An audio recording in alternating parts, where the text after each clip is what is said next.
Great. Well, thank you very much indeed for this kind invitation to be with you today.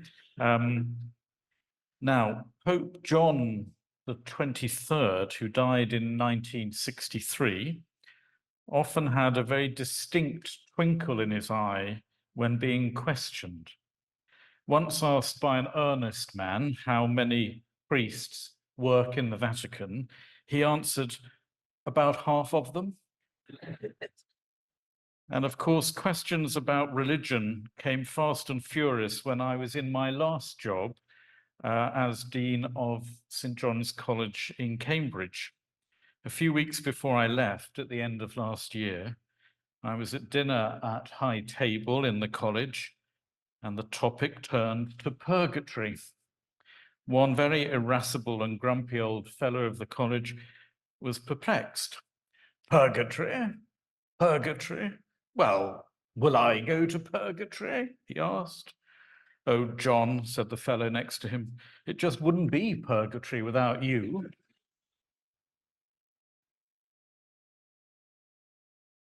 So it's good to be in a place that takes questions seriously.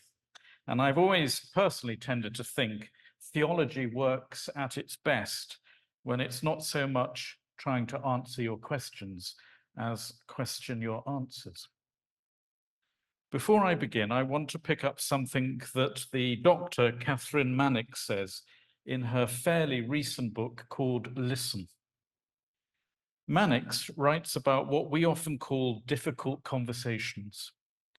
She reminds us that right now there is in your life quite likely to be a conversation you are trying to avoid. It might be asking someone on a date, or talking about funeral arrangements, or wanting to share how we feel about something that's going to raise strong emotions.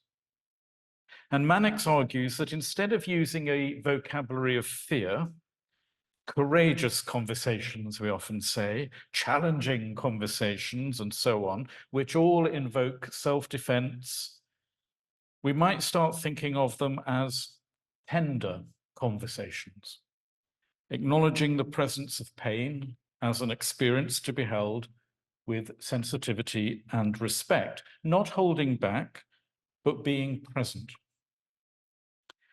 I warmed to her introducing that word tenderness into human exchange because, frankly, there is so little of it at the moment, especially in our bumper sticker mode of communicating on social media, and where, as has been said, today, if we're not at the table, we're probably on the menu.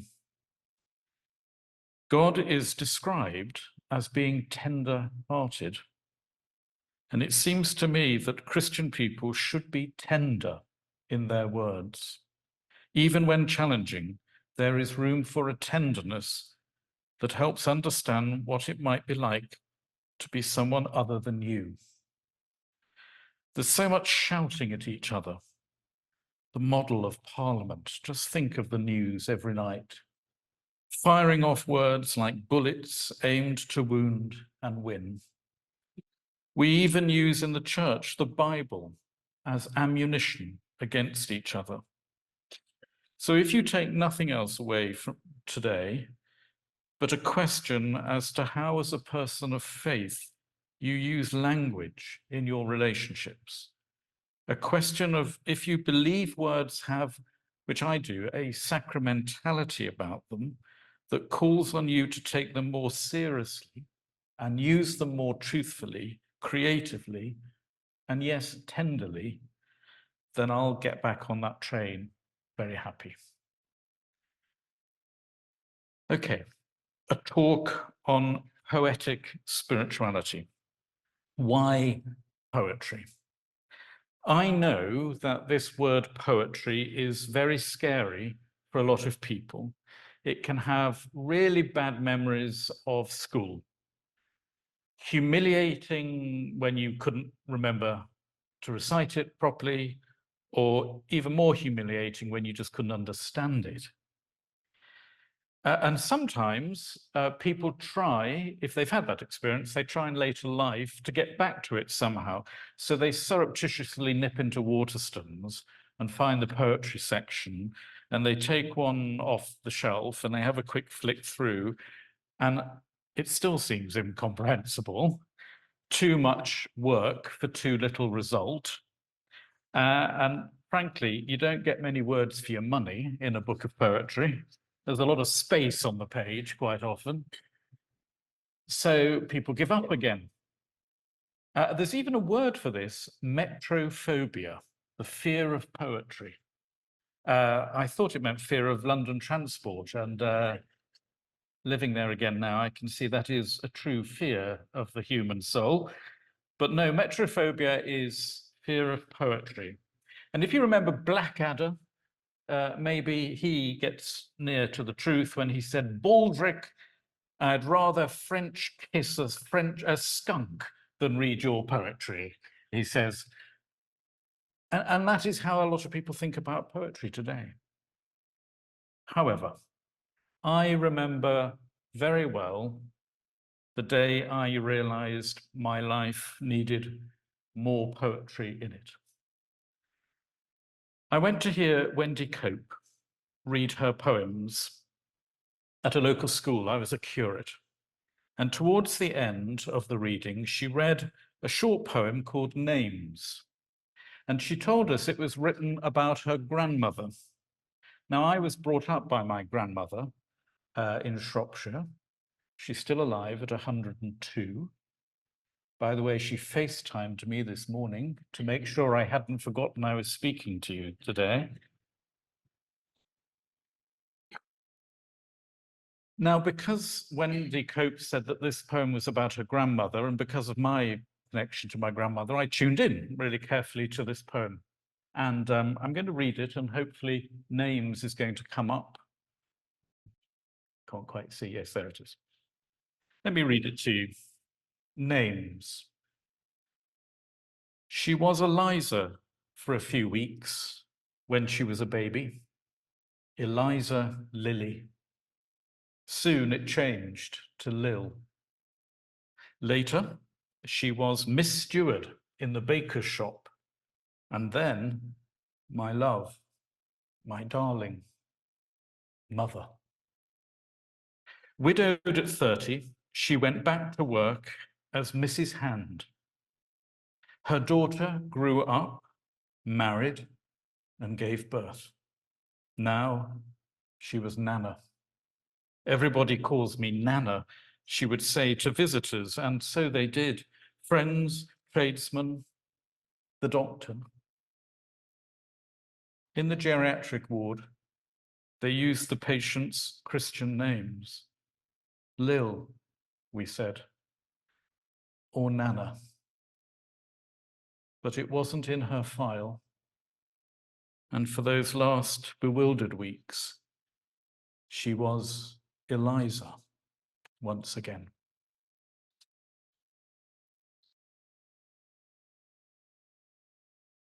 I listened to those few simple lines that capture the fragile life cycle of a woman you feel tender towards after just 107 words. And I found I was crying. By the way, if there are any preachers out there, memo to self, you can do extraordinary things with just 107 words. You don't always need 107 points or 107 minutes, just saying. Although it was heard in the 19th century in an Oxford chapel, a preacher who said, and 19thly, not all poems make you cry, of course, far from it. But what became clear to me that day and since is that when we talk about poetry, I think we are talking about a soul language, a way of crafting words that distills our experience into something that feels a bit more of a purer truth. This is, I think, what the Irish poet Michael Longley meant when he was once asked, where do you get all your poems from? Where do they come from? And he said, if I knew where poems came from, I'd go and live there. There is a sense in which the place where the poem is coming from is a sort of homeland with which we're a bit out of touch. And all of a sudden, it comes into view. And the way I often put this is, you know a good poem when the unforeseen has suddenly become the indispensable. Something you hadn't seen coming, suddenly you resonates and you don't want to let it go. So there was something about the silence, perhaps, in this church when I finished that poem that had begun to do its work. I called a book I wrote a few years ago now, The Splash of Words, because I think a good poem is like the pebble that you throw into the lake. There's that immediate splash. The splash of words was the silence that happened when I finished the poem. And then the poem begins its effect. The ripples, as it were, set out towards your shore. The water begins to lap over your boundaries, as it were, your shoreline, shifting sands, perhaps shifting some hard stones. And if you're a person like me who thinks that this life, which frankly doesn't come with subtitles, is a sort of beachcombing exercise, then the work of a poem brings things up onto your shore that you might want to cherish and take home with you, even if you don't quite know where its place is yet. Now, the thing about poetry is it is language, but not as we know it. And of course, this is what people find difficult with their first encounters with it. It doesn't chug along. So prose, begin here with a big capital letter and off we go and stop and carry on and fill the page like that. Poetry doesn't do that. Words in poetry have been placed into a relationship that we're not used to them being in. And they're surrounded by space, and gaps suddenly appear and dashes pop up, and sometimes punctuation has completely disappeared. If you type an Emily Dickinson poem in your computer, your autocorrect will explode. Poetry doesn't have a single view in mind. It has multiple meanings in sight, because poetry has spotted that truth is much richer in connections, more riotously vivid than the prosaic world of prose would have you believe. So I often, when I work sometimes with groups with looking at poems, I say you will automatically, probably, because this is how your mind is set with language, you will sit down and you will say, there must be a meaning here. And if I excavate this or research it or speak to somebody knowledgeable, I'll get to the meaning of it. I say, don't think like that. Think rather, I've just put on a piece of music. Now, if somebody asked at the end of that piece of music, what did that mean? You'd go, not quite the right question. The meaning is in our response to it. And I think poetry works more like that. So, and you're going to do it a little bit later, so warning. We will look at a poem or two together. And actually, you just pool your responses to the poem. There is a great democracy about poetry. Nobody is going to be wrong. You just, as it were, express your response to the poem. And the beautiful thing about reading it in a group, and I always say to parishes, don't have another meeting on, cupboards and flowers, and we'll have a poetry group, because you will discover things about yourself that you've never discovered before, because you read the poem and somebody says this and somebody says that, and somebody says, well, I don't understand this, and somebody says, no, nor do I. What? And you build up one big interpretation of a poem that none of you had when you began. And so, as somebody once said, you can never actually finish a poem, you can only abandon it. Just walk away from it. Theology should work like that, I often think. Now, each word of the poem is also listened to. So the best thing to do to encounter a poem is make sure everybody's out. It's okay if the cat's still in. Everybody else out, go in the kitchen, read it out aloud to yourself. You will feel nuts for about 3 minutes. And then all of a sudden you'll hear the poem in a very fresh way, because a poet is listening to how sound and meaning are often connected. We know that sound and meaning are often connected. If I suddenly said to Alan, hurry up, listen to that, hurry up, tum, tum, tum.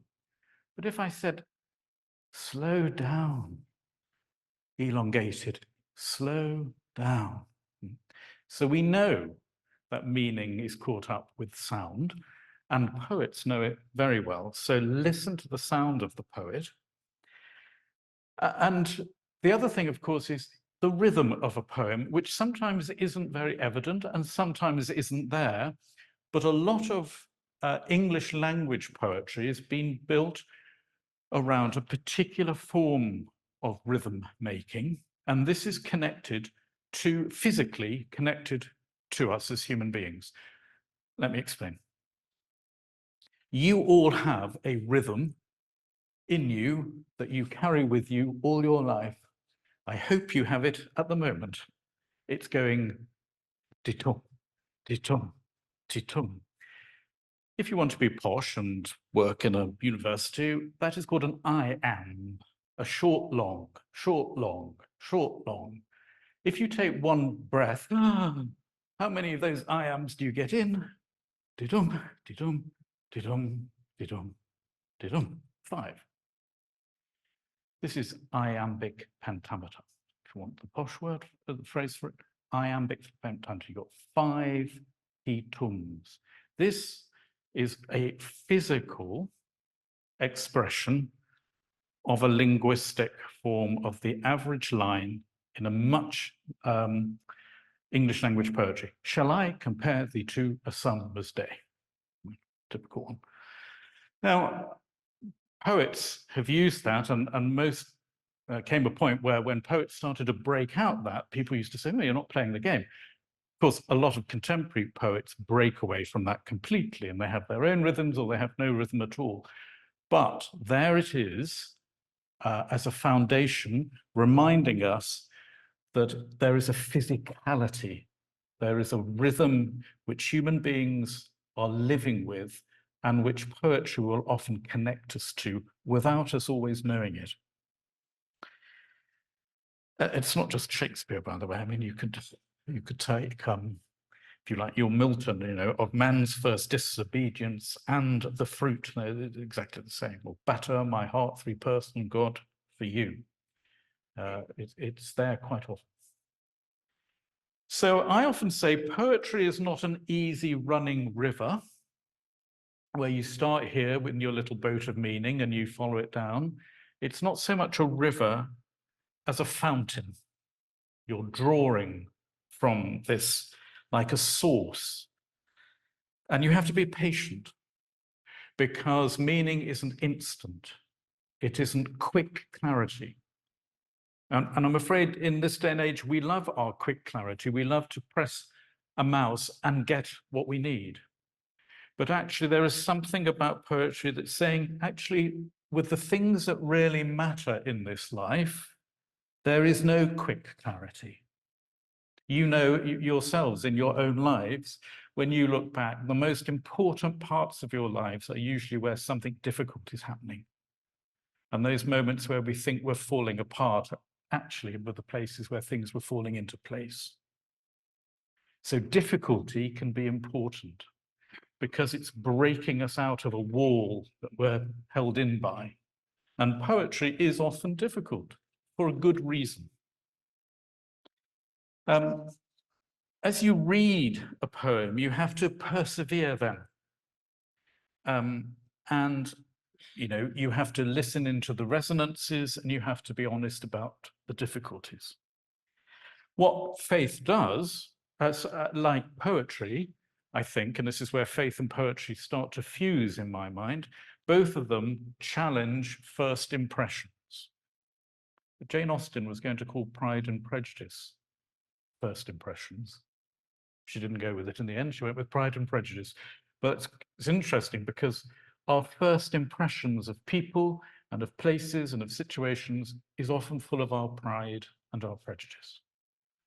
And poetry has a distilling vocation, as indeed, I believe, does faith. So you can't paraphrase poetry. You can try and outline it, but you can never easily paraphrase the poem. So the Wendy Cope that I started with, you can't really paraphrase it. You can go and tell people, oh, he read a quite an interesting poem to start with. What was it about? Well, just read it. I can't tell you. I do believe that because there is a difficulty to it, because there is a distillation to it, poems are often used at really crucial periods in human lives. So you will find them used in hospices, at weddings, in national memorial services when there's a tragedy.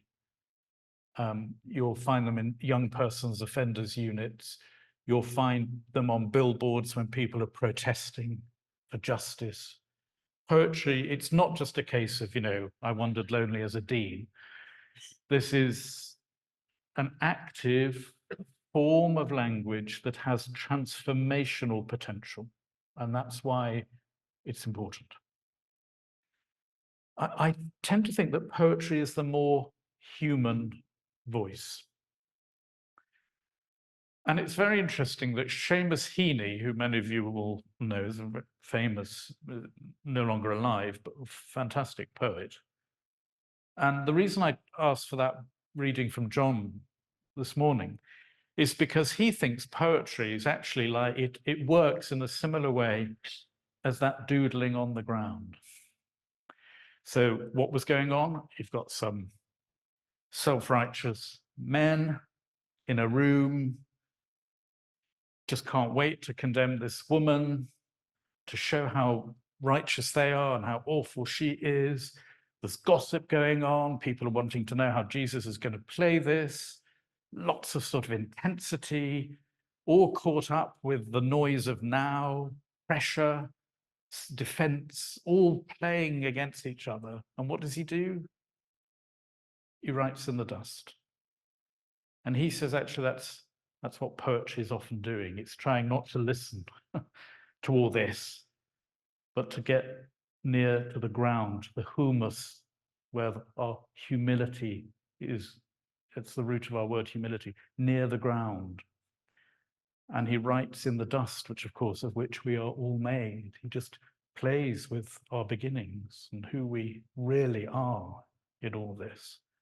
And that means that then, as it says, he can straighten up. That's an interesting expression. He stands up because he's been doing this. And Heaney said, that's the poet's vocation. Doodle away while all this is going on so that you can stand taller in your humanity and see the real issues and the real person. Let me look then at one poem, and I'd like to look at Love by George Herbert, which many of you will know.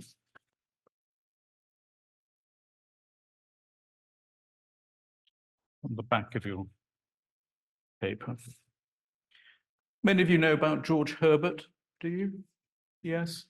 George Herbert was a priest in the Church of England, died in early 1630s, was only ordained actually for 3 years, worked outside Salisbury and Bemerton, and the little church that he served is still there, as indeed is his rectory over the road. And through his life, he was going to be a very successful courtier, making a name for himself. He was very bright. And we don't quite know what happened, but a contemporary said he lost himself in a humble way. And he puts himself forward for ordination and gets ordained and works in this little country parish. And all the time through his life, he's writing poems.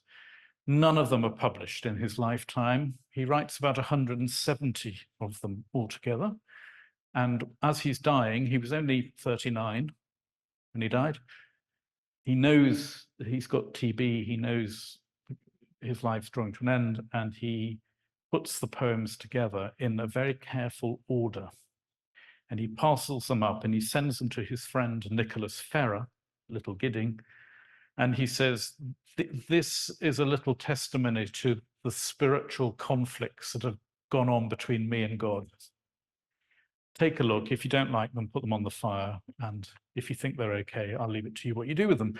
And Nicholas Ferrer read them and thought, I'm not going near the fire. These are amazing. And the extraordinary thing about George Herbert's poems, I think, is that just at a time when there was so much religious fever and, A versus B, they're universally, and right from the beginning, they were universally loved. So we know that Charles I was reading them while he was awaiting execution, and we also know that Oliver Cromwell's chaplain was commending them to his friends.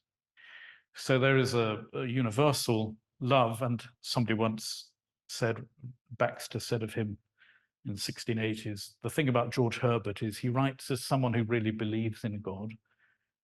And he says, heart work and heaven work make up his books. Heart work and heaven work. Rather beautiful description. Anyway, right at the end of this little package that he sends to Nicholas Ferrer is one poem. And Herbert was one of the first poets to give titles to poems. And the titles are really important. Never overlook the title. It's your first little key in to the world of the poem. And this is simply called Love. And so Herbert was saying, wasn't he? The last word for the Christian has to be love. Has to be the last word in everything. And here it is. Love bade me welcome, yet my soul drew back, guilty of dust and sin. But quick-eyed love, observing me grow slack from my first entrance in, drew nearer to me, sweetly questioning if I lacked anything. A guest, I answered, worthy to be here. Love said, you shall be he. I, the unkind, ungrateful, ah, my dear, I cannot look on thee. Love took my hand and smiling did reply, who made the eyes but I? Truth, Lord, but I have marred them. Let my shame go where it doth deserve. And know you not, says love, who bore the blame. My dear, then I will serve. You must sit down, says love, and taste my meat. So I did sit and eat.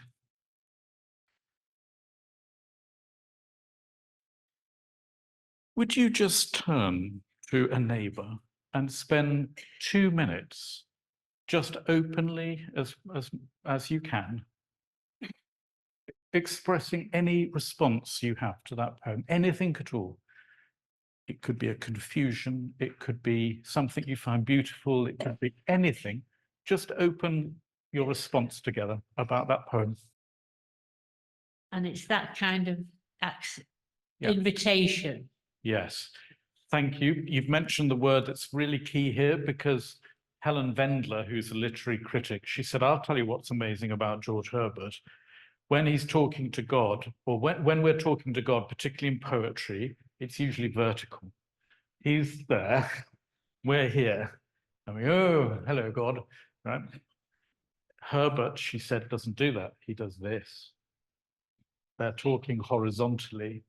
He's very much his friend. And the thing about Herbert is, although he gets quite adolescent sometimes and wants to stomp off and tell God where to stick it, and God just sort of waits. Oh, have you finished? Okay, can we talk now? That sort of relationship. Herbert always knows that God's not going anywhere. He's always going to be there. Whatever he does, he's his friend. And in this poem, the most remarkable thing is, isn't it? It's a religious poem that doesn't use the word God once. God has simply become love, which is what we believe. And so, yes, thank you for using the word friend, because that's exactly, I think, what you get from a Herbert poem. And like all friends, it's where our loose ends find a home. And that's where Herbert lays it all out. Yeah. Anything else from this poem? Right at the back. Yes. I just thought it's in at the end because we often think of giving love as a sort of an emotional thing, whereas at the end of that, it's participate in love and taking from love. Yeah. I thought that was a slightly different angle on it. Yes, thank you. And of course, I often wonder whether even at the end, he's quite managed to relax into love, because it says he eats. I wonder whether he's tasting yet, whether there is even more to come. Herbert, of course, listen to the way he uses the words. Herbert makes God very often monosyllabic. God doesn't say much in a Herbert poem. When he does, it has an effect. But quite often the way Herbert sort of nails in the point is with monosyllabics. So I did sit and eat. That's a very Herbert way of short, sharp truth. Love took my hand. It's a very Herbert way of simplifying in small little knocks, little taps into your soul, that this is the truth he wants to get into you. Some of you will know this, but if you've ever read anything that I've ever written, because I talk about it, so forgive me if you know this, but I was brought up, as you heard, by my grandparents. My grandfather was in World War II as in the RAF, and he would never talk to me as a child about it. And he died when I was 14, and I now have his logbook, and I know that he once spoke to me about a place I'd never heard of called Dresden, and he started to cry when he talked to me. It's the only time he ever talked about it. Anyway, I was strangely asked, I don't know, about 4 years ago, to preach in Dresden. So I went off and I looked round, and he was very much in my thoughts. And when I got into the taxi to go back to the station at the end of the weekend, the taxi driver was very chatty and was driving away, and said, "Have you enjoyed your stay?" And I said, "Yes, I've always wanted to come here." And he looked at me in the mirror and he said, "Why have you always wanted to come here?" So I took a deep breath and I said, "Well, my grandfather in the RAF, and I now know that on the 14th of February 1945, he was part of the bombing raid here, and he could never talk about it." And the taxi driver was really quiet. And then he said, "Ah, that was the night my mother was killed." And he pulled the car over and he turned the engine off. And then he looked round to me in the back and he said, "And now you and I shake hands," which we did. And as you can see, it still affects me now to think about it. And he took me to the station. We didn't say anything else. I went to pay, he wouldn't accept my money. He said, "No, you and I will remember this for the rest of our lives." And when I got on the train to Berlin from Dresden, all I could think about was love took my hand and smiling did reply. i.e., this man was loyal to the future, not just loyal to the past, but loyal to the future, which I think is actually what Christians are called to be. It's what the resurrection is. It's a loyalty to the future. And I just thought, a taxi driver's just taught me something about the nature of God, but Herbert knew it 400 years ago. And in a lot of his poems, the image for resurrection is Christ offering his hand to you so that you with him may rise. It's a very beautiful image. The hand is always outstretched.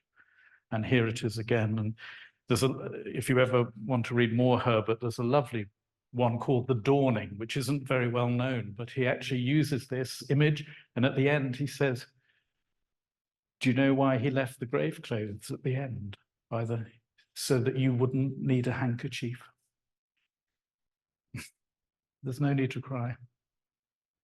Herbert, when he gets it, is on point. So I commend George Herbert to you. I did write a little book on him, which I commend to. But no, beautiful sound and to his musicality as well. So there's a George Herbst, yes. From Isla, it had struck her again how different it is when poetry is spoken and so well read. The power of it changes. Yeah. From Isla. Yeah, it's the ripples heading out to your shore. And that's why I believe, as I said right at the beginning, Christians should reverence language and not bash it up or do damage with it. The other thing poetry does, and I'm going to talk to you in a minute, don't worry if you're wondering what on earth's got to do with my faith. Well, I hope you're starting to make some connections, but I'm going to spell it out a little bit before we break for coffee. But one of the things poetry does is it helps you pay attention. It's the art of attention. And the thing about paying attention is that if you pay attention, attention tends to pay you back. So the poet is attending. And there's an American poet who died not too long ago, who's rather popular in America, increasingly popular here actually, Mary Oliver. And when she died, Time magazine said she was a woman who helped us all stay amazed. And she did that by paying attention. She lived out in the countryside near the water, and she went out every day with her pen in her hand and her notebook, and she just looked at nature and tried to find her place in it. So a lot of her poems are about wildlife and animals and birds and so on. She wrote this: I go down to the shore in the morning, and depending on the hour, the waves are rolling in or moving out. And I say, oh, I'm miserable. What should I do? And the sea says in its lovely voice, excuse me, I have work to do.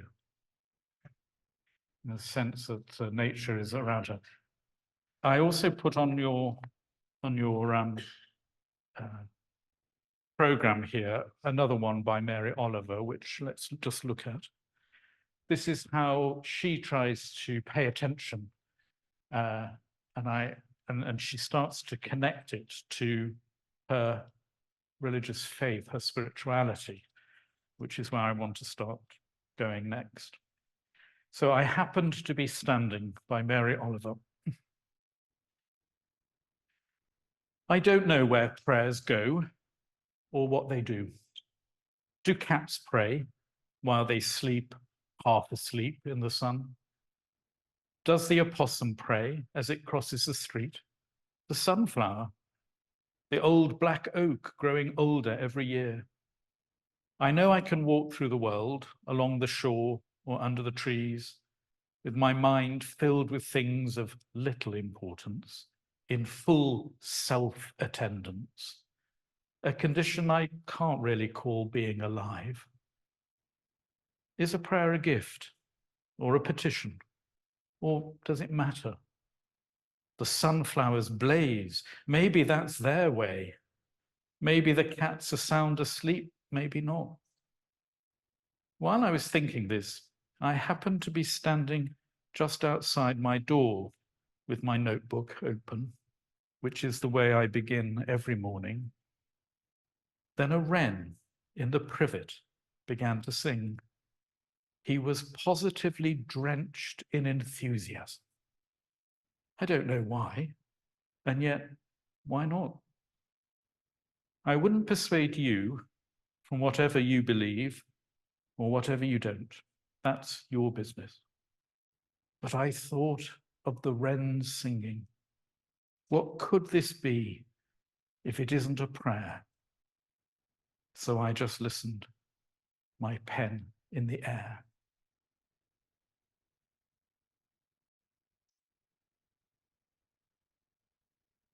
Before we break for coffee, and then we'll have a Q&A session so that you can come back to me with anything that you've been thinking or want to ask, let me just spell out in this last 20 minutes or so some of the connections I find between faith and poetry.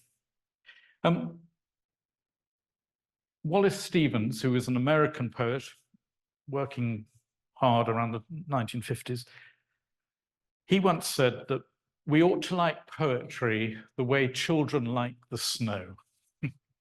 Don't quite know what he meant by that. But when I read it, I thought, oh yeah, I remembered me as a little boy in Shropshire. The snow fell. I pulled back the curtains and the landscape that I thought I knew had completely just gone. Everything was white.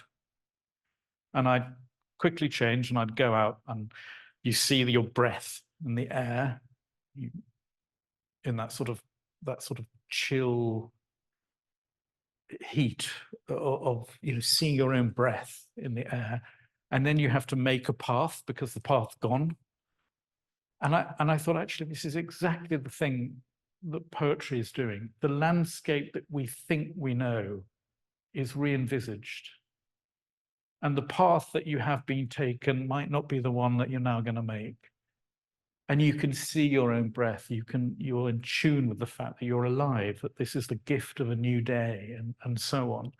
So reimagining the landscape is, I think, a poetic vocation. And I think also, again, it is the vocation of faith. If you have faith, you have to have an imagination, it seems to me.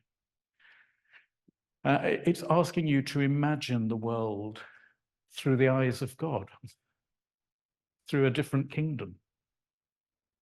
And so I think this paying attention is the first way in to that. And some people find Mary Oliver a very good first step into that opening your eyes wider and not, as it were, going through life half asleep, comatose. Now, Christians, of course, like to think that we're really good with language because we have the King James Bible and we have the Book of Common Prayer, so we must be really good with language. It's not always like that. I saw a big advert in London Diocese once outside a church enticing or trying to entice shoppers in, and it just said, "Tired of sin? Then come in." To which somebody at the bottom had written, "And if not, telephone 64209."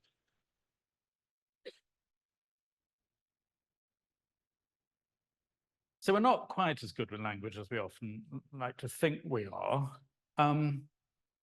But in Shropshire, where I was brought up, at the bottom of my nan's field, there was a shepherd called Tom who was once out carrying a shepherd's crook. I'd never actually seen a shepherd's crook. I'd seen a bishop carrying, never seen. And I went up to him and I said, that's amazing. Do you really use it to haul sheep in? And he said, no. I'll tell you what I do with this. He said, I put it in the ground so I can hold on to it and keep myself really still. So eventually the sheep learn to trust me. Now, I've been wanting desperately to preach at the consecration of a bishop. Because that's it, isn't it? We all have a pastoral staff in life. Baptism is for life, you know. So here we are. We've all been handed a pastoral staff to carry through life, to care for each other. And the way you can often do that is by keeping yourself so still and centered that you become trustworthy. In the humus again. And I suppose I'm asking in faith for a language that comes from this place, that's not caught up in the noise of now, and is not always relevant, but resonant. Different thing. Resonant.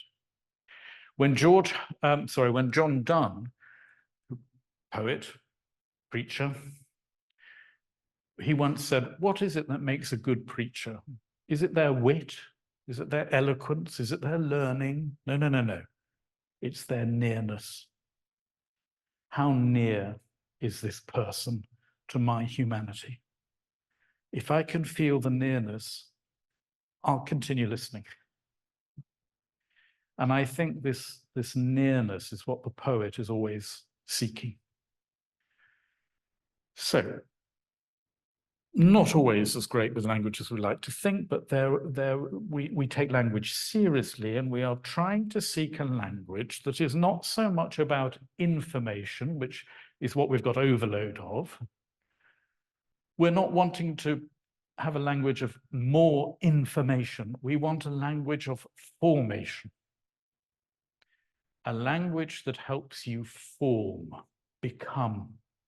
Because if I had to summarize my theology, it's this. God loves you just as you are, but God loves you so much, God doesn't want you to stay like that. You've got more becoming, and that's your gift back. So God gives you your being, and the way you say thank you for that is who you become.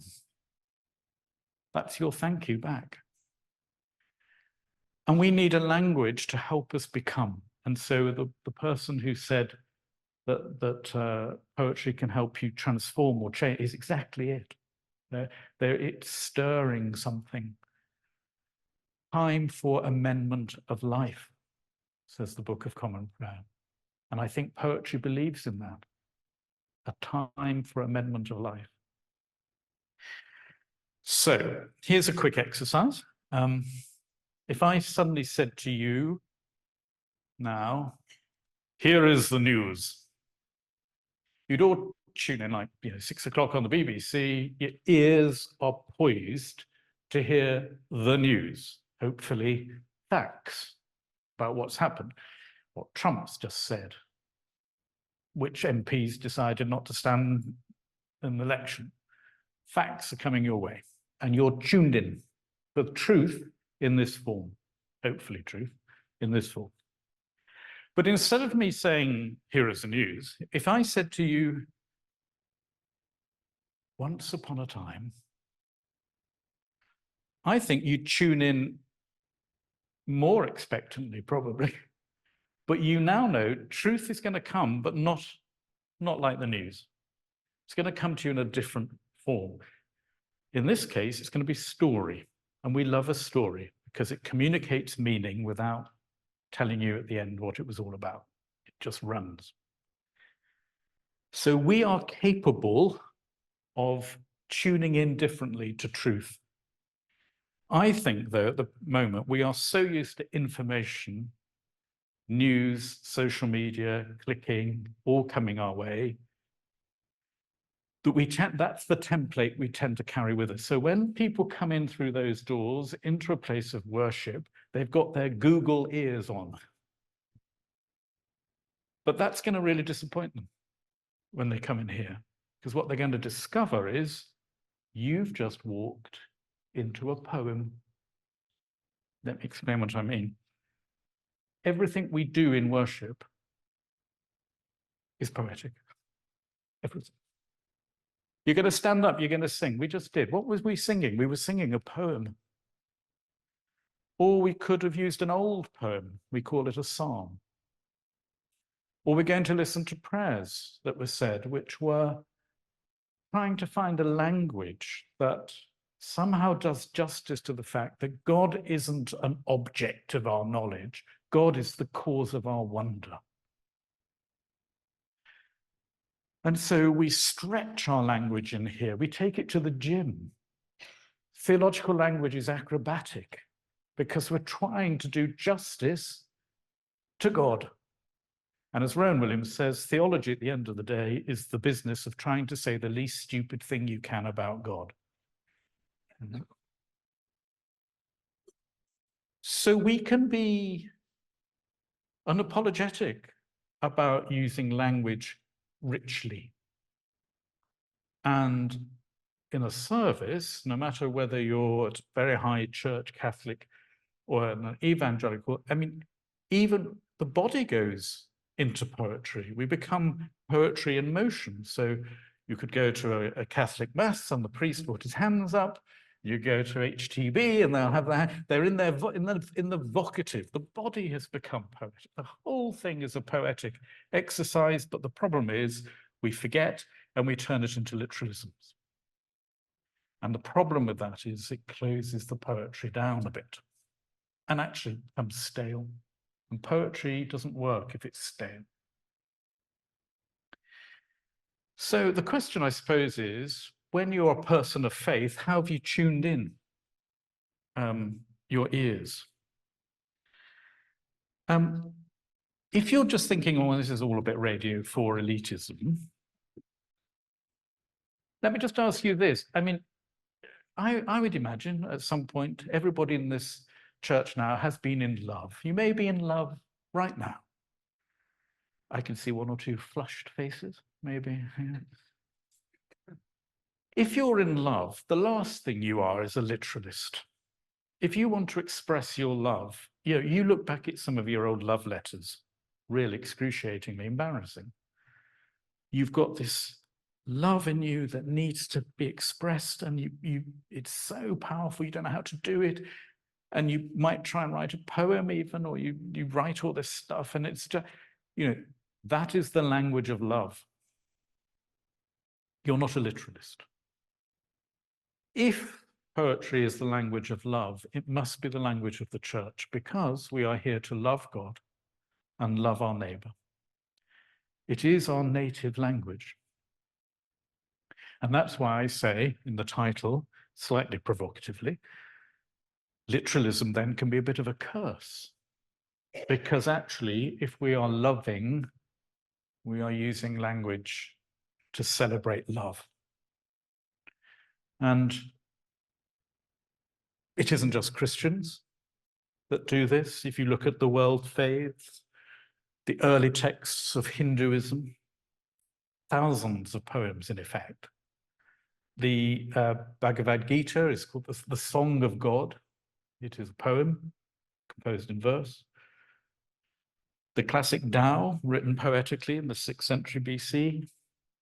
Then look at the Hebrew Bible.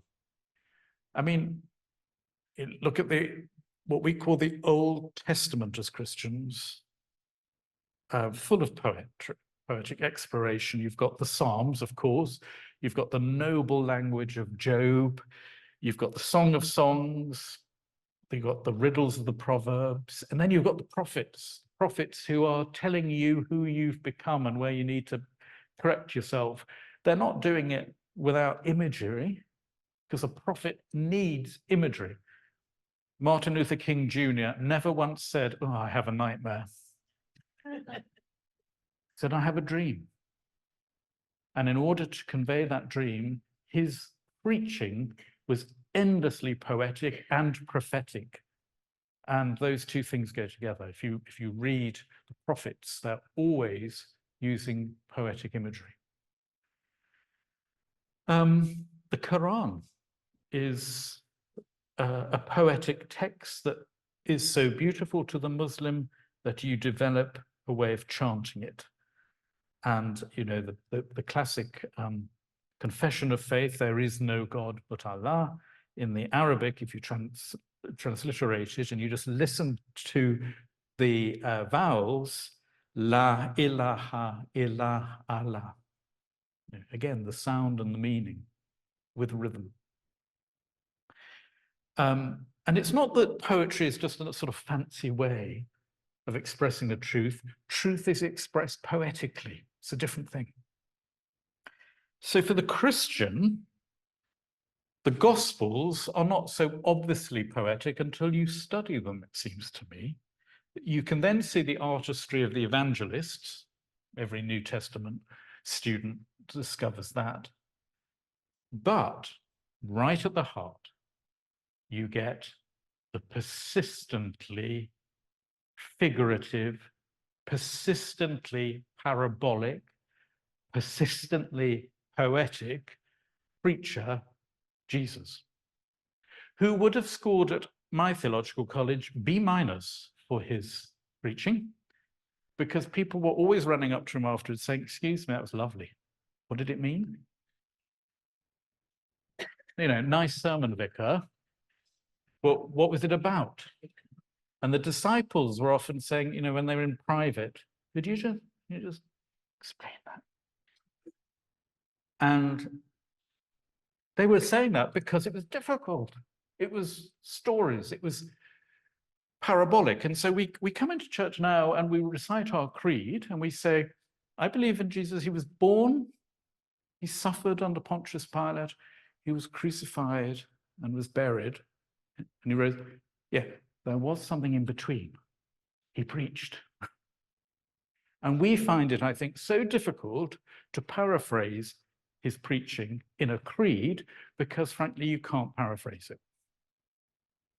And that's because he was poetic and he used parables. And the thing about parabolic language, like poetic language, is the meaning hovers and never quite comes into land. And that hovering is what draws you. And those stories we are still preaching about today. So, just to spell this out again, slightly provocatively, but, you know, the Good Samaritan never existed. The prodigal son never existed. Lazarus was never at the gate. No woman ever lost a coin, by the way, because Jesus made them all up. Completely made up. His stories were not there to make sense, easy sense. They were there to make you, to remake you, to help your becoming. And at the end of his parables, can someone just remind me what he often says at the end of his stories? If you have ears to hear, could he be just saying, have you tuned in right? Because this isn't the news. This is the good news. This is about a different kingdom. You might need to have your different ears on. And then you'll understand. And that's why I think God is a poet. I'm going to just, before we break, just take us to one more poem here. I want you to look at The Musician by R.S. Thomas. Many of you will know about R.S. Thomas, a bit of a grumpy Welsh priest who worked for a long time in Aberdaron, in the Llyn Peninsula in Wales. Wrote a lot of poems, very much in the tradition of Herbert, I always think, of having it out with God quite often. Seamus Heaney called him the Clint Eastwood of the spirit. That you feel as if he's swinging open the bar door here and saying, okay, God, you know, I'm ready. And here's a poem that he wrote about going to a concert and hearing the violinist Chrysler. And it's a poem that, you know, some of you might want to use over coming days towards Holy Week and Easter. The Musician. A memory of Chrysler once at some recital in this same city, the seats all taken. I found myself pushed onto the stage with a few others, so near that I could see the toil of his face muscles. pulse like a moth fluttering under the fine skin, and the indelible veins of his smooth brow. I could see too the twitching of the fingers, caught temporarily in art's neurosis, as we sat there or warmly applauded this player who so beautifully suffered for each of us upon his instrument.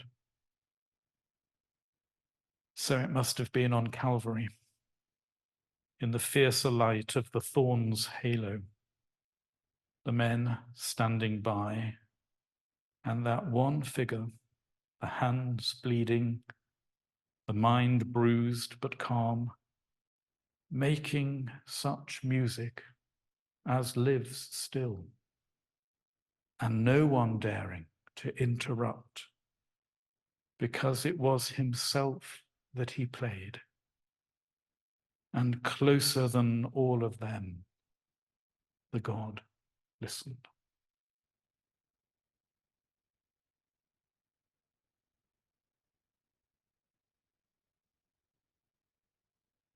The thing about a good poem is that it often identifies the hard little full stops in us, the little places we've closed down, the little places where we can't get beyond what we're already good at. Our status quos, our prides and prejudices. It often spots those little hard full stops, and slowly and patiently, and yes, with some difficulty, it tries to turn it into a comma and say, actually, there's more to come. There's more to come of you. There's more to come of this world than a hard full stop. That's why I think it is a formative, not an informative language. I think it is a soul language. I think it is a language of repair. And I do think that if the poet's work was lost, I actually think the soul would be endangered. And the world itself might be endangered.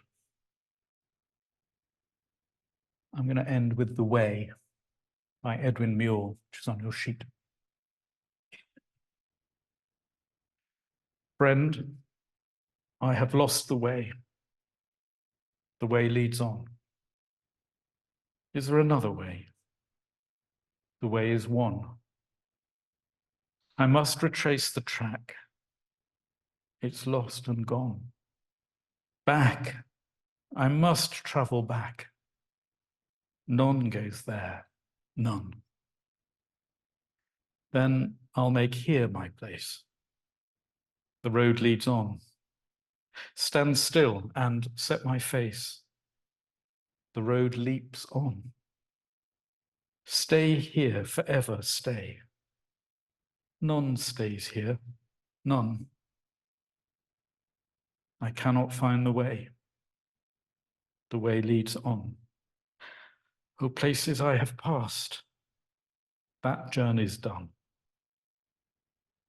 And what will come at last? The road leads on.